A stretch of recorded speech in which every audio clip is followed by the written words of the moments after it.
In last week's Parsha, Moshe made a request of God. He asked God to appoint his successor before his death. Moshe didn't want there to be any battle for succession, didn't want there to be any uncertainty.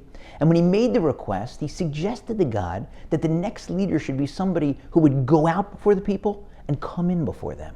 The commentaries explain that what Moshe meant was, unlike kings of other nations, who when they go to war, sit in their palaces or in their fortified bunkers and they send the army out. Instead, he wanted a leader who would do like he did in a prior battle, lead the army himself into battle and then lead them back home. And so in this week's Parsha, when God tells Moshe to go take vengeance against Midian, go to war, you know what's coming next. Moshe is going to assemble the troops and he's going to lead them into battle. And sure enough, he assembles the troops, 1,000 soldiers from each tribe. And then he does not lead them into battle.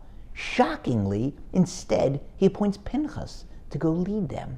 What is going on? Moshe, I thought the leader is supposed to lead the troops into battle. And God told you to take vengeance. Why are you delegating it? I heard a beautiful answer to this question as follows. Moshe knew that even though God told him take vengeance on Midian, he could not possibly have meant for Moshe himself to lead the troops into war in that battle. Why? Because when Moshe was 20, and he killed the Egyptian taskmaster, and word got back to Pharaoh, and Pharaoh wanted to kill Moshe, Moshe had to flee Egypt. He was a fugitive, and he went to settle in a country called Midian, and he married a woman from Midian. His father-in-law was from Midian.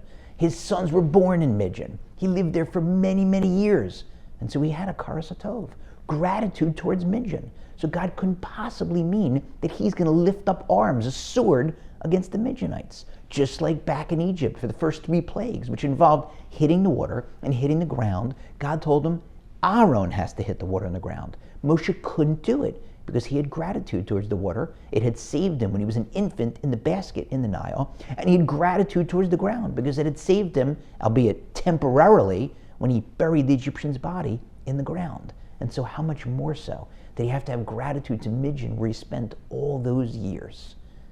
Even if it meant reinterpreting God's command to mean delegating the job rather than doing it himself. Yet another reminder of just how important gratitude, hakaras hatov, is. It's a hallmark of the Jewish people. It's where we get our name from. Yehudim, Yehuda, Judah, Hodah. It means thanksgiving. You've got to constantly be thankful for and show your thanks openly, outwardly, effusively to people who help you out, do you favors, are there for you. And there's no one who does you more favors. And there's no one who's there for you more than God. And so all day, at every opportunity, you have to think about all the things that he does for you, does for us, every breath we take, every move we make, and say, thank you, thank you, thank you.